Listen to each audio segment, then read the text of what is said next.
Israeli बर्बरियत, गजा में school पर missile हमला, 200 अफराद शहीद। अल शिफा अस्पताल पर कब्जा, फौरी खाली करने का हुक्म। ICU में ज़ेरे इलाज तमाम मरीज शहीद। बिजली, फोन, इंटरनेट मुअत्तल। अक़वाम मुत्तहिदा गजा की तरसील समेत दीगर सरगर्मियाँ रोकने पर मजबूर। मजमूई शहादतें 12,000 से बढ़ गईं।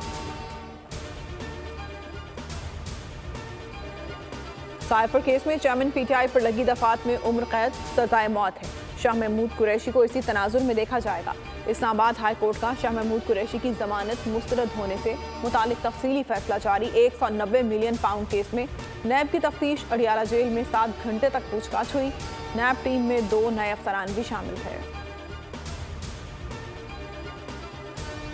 चकवाल में मदरसे के 14 तलबा से ज्यादती, पुलिस ने 2 असातिज़ा के खिलाफ मुकदमा दर्ज कर लिया।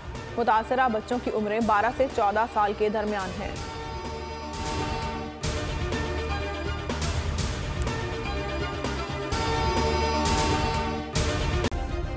सब्सक्राइब करें और बेल दबाएं ताकि कोई खबर रह न जाए।